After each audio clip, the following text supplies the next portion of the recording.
Hai Sobat Akuntansi, baik video kali ini adalah lanjutan dari part sebelumnya, transaksi 11 sampai dengan 20. Nah, ini kita akan bahas spesial di transaksi 20. Ini merupakan transaksi dengan bukti transaksinya adalah faktur. Nah, seperti yang kita ketahui, ketika ada faktur, maka ini merupakan transaksi penjualan atau pembelian secara kredit. Tinggal kita identifikasi dan juga analisis apakah ini merupakan faktur penjualan atau faktur pembelian. Nah, pertama-tama seperti biasa kita lihat kopnya. Nah, ternyata kopnya adalah PT Sumber Makmur. Yang mana Sumber Makmur ini merupakan PT supplier atau pemasok kita. Nah, company kita adalah PT Subur. Kemudian kita dapat faktur dari PT Sumber Makmur. Berarti ini merupakan faktur pembelian. Artinya perusahaan kita, PT Subur, membeli barang-barang ke PT Sumber Makmur. Oke? Nah, di sini ada informasi seperti biasa mengenai quantity, total harga atau price, PPN, dan juga jumlah. Nah, yang harus kita perhatikan adalah ketika ada faktur pembelian, maka pastinya akan masuk ke dalam inventory card. Nah, inventory card atau kartu persediaan ini yang akan mengalami adjustment atau penyesuaian dari harga-harga sebelumnya. Nah, contohnya adalah ini pembelian portage. Seperti yang kemarin kita kerjakan bahwa portage itu harga belinya adalah 16 juta. Tetapi pada saat tanggal 22 Desember ketika kita beli ke Sumber Makmur, oh ternyata ada kenaikan harga nih. Dari 16 juta jadi 16.200.000. Otomatis ini akan mempengaruhi harga pokok penjualan juga nantinya ketika kita menjual barang. Nah, seperti itu ya. Nah, di sini kemudian ada satelit M30 yang mana kita ketahui bahwa harga di inventory card-nya sebelumnya adalah 12.500.000. Tetapi pada tanggal 22 Desember ketika PT Subur membeli ke PT Sumber Makmur, harganya sudah naik nih menjadi 12.600.000, naik 100.000. Nah, ini juga yang nantinya akan mempengaruhi di harga pokok penjualan di bagian inventory card. Nah, seperti biasa tadi kita bahas bahwa ciri-ciri kopnya bukan nama perusahaan kita atau PD Subur itu sendiri, melainkan perusahaan orang lain yaitu PT Sumber Makmur. Berarti dapat disimpulkan bahwa ini merupakan faktur pembelian. Nah, sehingga dicatat ke dalam apa? Pertama, pasti dicatat ke dalam jurnal pembelian karena merupakan transaksi pembelian secara kredit. Yang kedua, masuk ke dalam dicatat ke dalam inventory card atau kartu persediaan karena berhubungan dengan keluar masuk barang persediaan barang dagang. Nah, kemudian dicatat ke dalam buku besar pembantu utang karena berhubungan dengan utang. Oke, langsung saja pencatatannya adalah kita masukkan ke dalam merchandise inventory-nya 370.800. Nah, ada perbedaan di antara sales, penjualan, ataupun di pembelian. Nah, ketika misal di pembelian, maka merchandise inventory atau persediaan barang dagang itu nominalnya harus kita cari dulu nih di inventory card, baru akhirnya kita masukkan ke dalam nominal merchandise inventory. Tapi untuk transaksi pembelian atau segala transaksi yang berhubungan dengan pembelian, maka kita tidak harus mencari di inventory card dulu. Jadi, karena kan inventory card itu dikhususkan untuk mencari yang cost of goods sold, harga pokok penjualan, bukan pembelian. Jadi ketika ada transaksi pembelian, merchandise inventory-nya ini didapat dari si total harga. Kenapa? Karena harga dari persediaan barang dagang kita ini adalah harga yang kita beli dari si supplier. Ya, ingat, harga yang menjadi harga di persediaan barang dagang kita ini adalah harga pokok yang kita beli di supplier atau harga yang kita beli di supplier. Misalnya menjual handphone, misalnya kita beli handphone seharga 8 juta. Nah, maka harga yang menjadi harga barang dagang itu ya 8 juta itu sendiri gitu. Jadi untuk transaksi pembelian, merchandise inventory atau nominal merchandise inventory ini bisa kita lihat dari total harga pembelian ya, dari total harga pembelian. Kemudian kita jurnal PPN income-nya. Ini seperti biasa kita bisa tulis PPN income karena di informasi awal itu namanya PPN income bukan PPN in, jadi kalian bisa tambahkan. Nah, PPN income ini akan menambah si pembelian ya. Makanya dia sama-sama di debit gitu. PPN income-nya 37.080.000.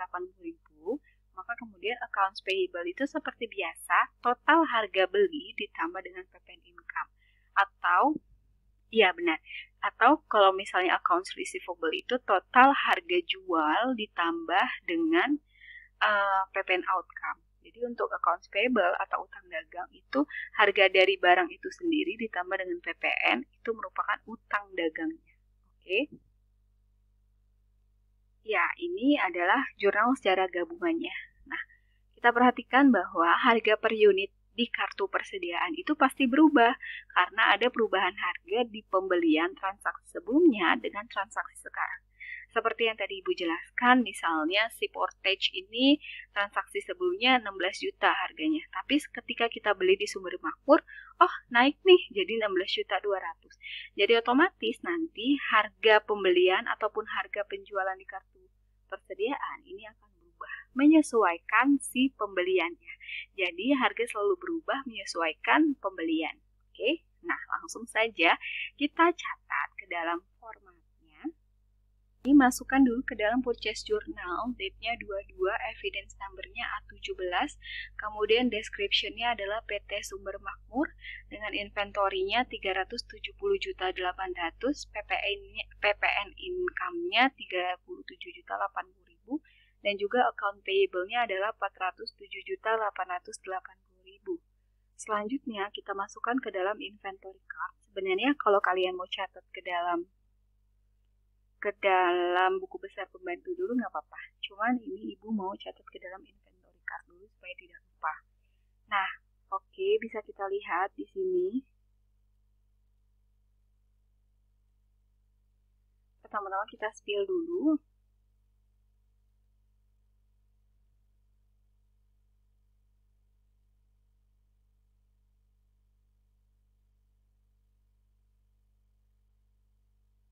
Oke, ini kita bisa masukkan terlebih dahulu. Lanjut, kita masukkan dulu. Yang pertama adalah Portage M300. Nah, di sini ada tanggal 22. Kita bisa tulis PT Sumber Makmur seperti biasa. Nah, untuk Portage ini, barang yang dibeli sebanyak 12. Kemudian untuk price persatuannya adalah 16.200.000. Maka total price-nya adalah 194.400.000. Didapat dari 12 dikali 16.200.000. Nah, selanjutnya, ini karena dia barang masuk, karena dia pembelian, maka masuk ke dalam barang masuk atau in. Nah, selanjutnya adalah masuk ke dalam balance. Quantity balance-nya adalah 25, sebagaimana 13 ditambah 12, ya. Kemudian, ini seperti biasa kita hapus dulu. Nah, di sini adalah fungsi rata-rata. Ya, kenapa sampai akhirnya kita harus mencari total dulu, baru bisa mendapatkan price per satuannya. Oke, nah di sini adalah seperti biasa untuk total balance ditambah dengan total in, maka isinya adalah 402.400.000. Nah, price-nya di sini nanti akan berubah. Itu mengapa pada saat system average yang kita perlu ketahui adalah totalnya dulu dibagi quantity. Jadi price-nya ini tidak bisa mengikuti dari price atas-atasnya, gitu ya. Nah, di sini kemudian kita masukkan rumusnya dibagi dengan 25. Oke, jadi si 402.400.000 ini dibagi dengan kuantitinya atau quantity balance-nya, maka hasilnya 16.096.000. Nah, ini ada perubahan harga, yang artinya ketika nanti ada penjualan, maka harga yang dipakai adalah harga terakhir atau si 16.096.000. Paham ya? Maka harga penjualannya nanti nggak pakai yang satuan 16 juta lagi, tetapi pakai yang 16.096.000. Ada perubahan harga atau kenaikan harga. Nah, selanjutnya adalah si satelit M30. Nah, satelit M30 ini seperti biasa transaksi tanggal 22 kita masukkan. Kuantiti yang dibeli adalah 14 dengan harga 12.600.176.400. Seperti biasa, quantity balance-nya adalah 6 ditambah 14 hasilnya 20. Nah, ini sama seperti yang portage, 75 juta ditambah 176.400 hasilnya 251.400. Nah, dari 251.400 baru dibagi 20. Hasilnya adalah 12.570. Sama seperti portage, ketika ada penjualan, baik itu secara kredit maupun itu secara tunai, maka harga yang dipakai adalah harga terakhir. Ya, berarti harga yang dipakai untuk satelit adalah 12.570.000. Dengan arti ada kenaikan harga dari harga sebelumnya. Oke, paham ya? Selanjutnya masuk ke dalam buku besar pembantu PT Sumber Makmur. Nah, di sini kita catat description-nya bisa ditulis sebagai purchase atau pembelian.